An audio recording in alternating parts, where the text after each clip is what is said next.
today's session of Takeaway Church. As always, make sure that you have your Bible with you and a pad or paper and a pen to write with. And this evening we'll ask Peter to start us off in prayer. Thank you, Beth. Jesus, we ask your presence here with us tonight. We pray you would lead and guide us in our discussions, and that your Spirit would give us a great understanding of what you are saying to us in John 6. Thank you.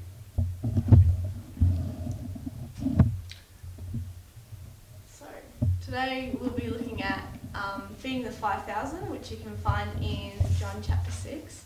So we begin with asking Pastor Tim to lead us in John chapter 6, the feeding the 5,000.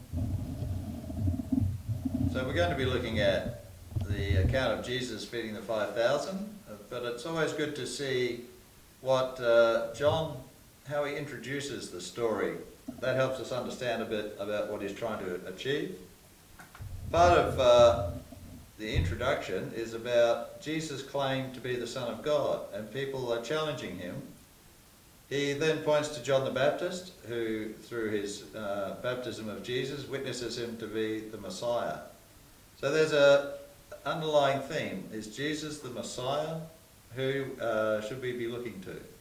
And then John takes us into this story where Jesus goes into the wilderness. The wilderness is always an interesting image, for that's where the Old Testament people, after coming out of Egypt, spent 40 years, as God led them through the wilderness to discover and grow them to be his people. And of course, that's the point we get to with the feeding of the 5,000. Jesus hops on a boat and he goes off into the wilderness. So it's significant that we're lobbed in the wilderness. And Jesus is defining his identity. Should I read it for you? Yes, that sounds good. Let's do it. So John chapter 6, reading from verse 1. After this, the debate with the Pharisees, Jesus crossed over to the far side of the Sea of Galilee, also known as the Sea of Tiberias. A huge crowd kept following him wherever he went, because they saw his miraculous signs as he healed the sick. Then Jesus climbed a hill and sat down with his disciples around him. It was nearly time for the Jewish Passover festival.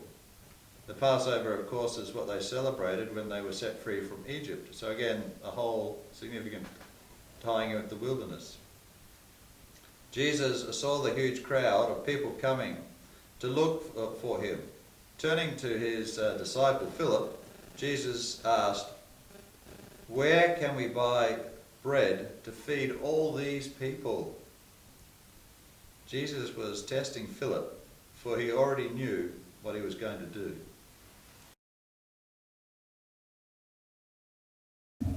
So, after reading that, what did you guys find interesting out of that passage, Trent? What I found interesting was that he was challenging his disciples, especially Philip, on what they would do. Yeah.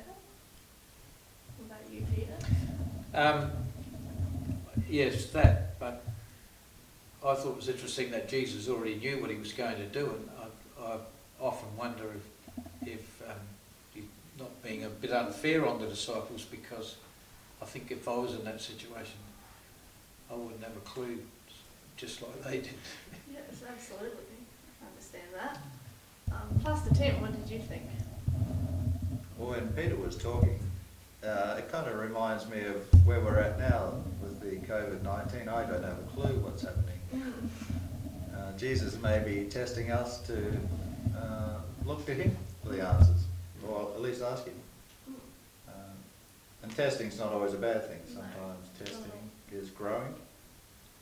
So I found that, it's interesting that Jesus asked them what's seemingly impossible. Because Trent, you're a man who works in the groceries. How many groceries would you have to clock up to feed 5,000 or 10,000 people? A lot, yeah, a lot. I don't know how much, but a lot, yeah. An awful lot. So I think, yes, it's interesting that we're faced with what's seemingly impossible. Absolutely. So, we'll move on to the next part. And Trent, would you like to read from verse 7? Philip answered, "For everyone to have even a little, it would take more than 200 silver coins to buy enough bread." Another one of his disciples, Andrew, who was Simon Peter's brother, said, "There is a boy here who has 5 loaves of barley bread and 2 fish, but they will certainly not be enough for all these people." "Make the people sit down," Jesus told them. There was a lot of grass there. So all the people sat down. There were about 5,000 men. Jesus took the bread, gave thanks to God, and distributed it to the people who were sitting there. He did the same with the fish, and they all had as much as they wanted. When they were all full, he said to his disciples, "Gather the pieces left over. Let us not waste a bit." So they gathered them all and filled 12 baskets with the pieces left over from the 5 barley loaves which the people had eaten.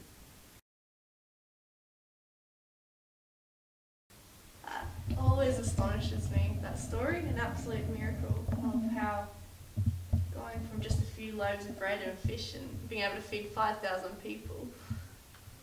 You think, yeah, if you had 5,000 men and the children and the women, that'd be like feeding Murray Bridge. It would be. Would be quite a miracle. So, Peter, what stood out to you in that reading? In my version, it says in verse 12, verse 11, and they all ate as much as they wanted. And of course, we know it's a miracle, but it made me think that Jesus doesn't do things in halves. He gives us as much as we want if we ask him, and so why wouldn't we expect to get the maximum from him if we're prepared to ask? Yes, absolutely. I always think that we always try to do a situation on our own, but with Jesus, he always provides abundantly, and it's always surprising, I find in my life, that I don't always go to Jesus first, and he always provides for us, and doesn't just do it in halves, but does it absolutely to the fullest and some. I'm just thinking if he would have had me there would have been a fish. I'd woof it down in one foul swoop. So it's amazing he gave people enough. Not enough, he gave people as much as they wanted. That's phenomenal. Absolutely. Yeah, because when it comes to food, want a lot. What about you? Do you want a lot? Especially when it's free. Yeah. Do you have a Jewish background at all, Trent? No. I know a bit. So, I also find it interesting that Jesus invites the disciples to get the people to sit down before they've got any food to give out. So I find that somewhat risky. If nothing else, you risk looking very stupid. Sit down. Yeah, well, I've got 5,000, 10,000, 15,000 people and I've got 5 barley loaves. You're a real donkey, aren't you? yes. How I would have been maybe too embarrassed to get people to sit down expecting food, knowing I didn't have any. So it interests me that Jesus is a risk taker and he invites us to risk. That's what trust is, isn't it? Trust is a form of risk. I'm going to trust that Peter's going to say the right thing. Is that risky? My word. Ooh. I also find it interesting, anybody find it interesting about the small boy? Because if I had 5,000 people and you had 5 loaves of barley bread and 2 little fishies, would have you spoken up? No. No. Ever feel insignificant? That the little bit I've got to offer doesn't matter, so I won't offer it. I mean, if I was that boy, I would have been tempted to think, I won't say anything because it's a waste of time. what have I got to offer? Mm. I guess it's also supportive in the way that if we do feel like we only have something little, but we still do have the courage to offer it, that it ends up blessing more people than we may realise. That's the amazing part, isn't it? Mm. Yeah. So what did Jesus do to the bread? He pretty much gave it out, and Yeah. So how did the people get it? It's distributed by the disciples. Ah. Distributed by the disciples. So who are the disciples here? We are the disciples. I wonder what God's inviting us to distribute. What's the bread he's inviting us to give out? The bread of life. The bread of life. Yeah. I think it's interesting that Jesus begins by giving thanks. Mm. And does anybody find it interesting that when Jesus was born, what was he born? What a child. A child. Anybody here born a child? no. Yes. Yes. Oh, yes. I think all of us. What were you born? You weren't born a child. That's interesting. I think part of the significance of that is if Jesus can do something by talking to the Father, is he inferring that we're made in whose image now? In God's image. Jesus' image? I don't know what God's image is. I know what Jesus' image is. So if Jesus can talk to God and get answers, what's he saying about us? Do the same. Because he's the example, not the exception. Mm. Admittedly, I've asked it, but maybe never really truly believed. I don't know. But he's inviting us to take a risk, which is good. Mm. With our little bits. Take it to him and he'll do what? Turn it into an abundance. Yeah. If God blesses it, it becomes an abundance. Peter, what did you think about the baskets? Well, I wondered what the significance of mentioning that there were 12 baskets of food left over. Is there something we can learn from that? I'm struggling on that one. Well, I think that what it's trying to mean is that something small can turn into something big. I always wonder what they did with the 12 baskets. Whether they saved that for their travels or if they gave that to the poor, or what did they do with the 12 baskets?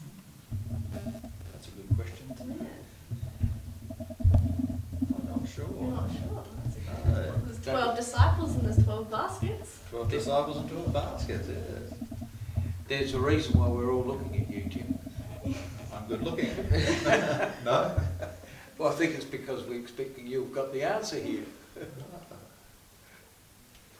think they're all good answers. Yeah. I think it's good, isn't it? God is able to make something out of something small. There's many parables, isn't there? The mustard seed. We start with something small and it grows. The kingdom of heaven is like something small, isn't it? God can take what we give him. A lot of the times I run across people and they are reluctant to do something because they don't think they've got the right amount of education, or they don't think they can do it as good as the next person, and so they don't offer what they have. So that reminds me of Jesus' parable about the guys with the 1 and the 3 and the 5 talents, and the guy with the 1 talent. What did he think? Invest. He hid it. He 1 hid it, talent, sorry. hid it. Because he didn't think it was significant. Anybody ever feel insignificant and hide and leave it to the more talented? I'll leave it to those guys. I'll leave it to Trent to play cricket because he's talented. I'll leave it to Peter to make the jokes because he's talented. We'll leave it to Beth to be the theologian because she's talented. And I'll do nothing because I'm no good at anything. They're much better than me. No, we'll leave it to Pastor Tim to preach a sermon. Don't never let me start talking, I'll never stop. And so I think that's a part of it to me, isn't it? The fact that if I look at what I've got and I think it's not worth anything, that's a lie. But the devil wants me to believe it. I won't use it. But God took it and it becomes a blessing and becomes abundant, and there's more than you started with. That's an incredible miracle, isn't it? Absolutely. I like what Trent had to say. Well done. You hit a 6. and not out. Peter, did you want to read the section on Jesus walking on the water? Okay, we're reading from verse 16, 16. 21. In the evening his disciples went down to the sea, got in a boat and headed back across the water to Capernaum. It had grown quite dark and Jesus had not yet returned.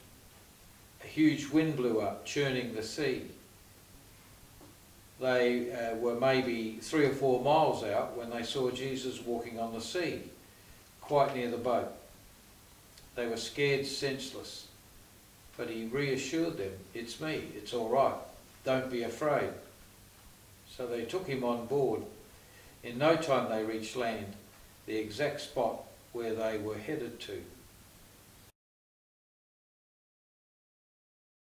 Do you have anything stood out to you from that?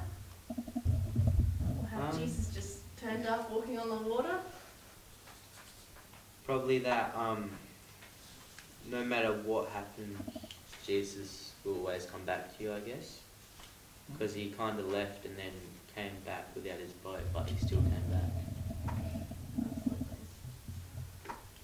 I always find it interesting that they just saw and witnessed this amazing miracle of Jesus, and how Jesus went straight to the Father when there was a problem, but the disciples decided to panic instead of asking for help. But then when Jesus came, they were all settled. And how it just, how the boat immediately, mine says immediately, the boat was back on the land where they were going. That's interesting, isn't it? Mm. I always find it interesting whenever you read a statement of people with fear, Mm. and how Jesus drives out fear, but how fear paralyzes people. So again, your translation had it, they were really scared, wasn't it, or something along those Yeah. lines? Yeah, fear. And that reminds me of the pandemic. It's Mm. interesting studying the fear that some things engender in people. Do we stop and ask God? Mm. If he can feed 5,000 people, has he got answers to some of our other problems, or other issues, or other challenges, or is he trying to grow us to trust him a little bit more, which is always a good thing. Absolutely. Yep, I thought it would have been a great learning experience for the disciples because, I mean, they'd just seen that great miracle of feeding the 5,000, but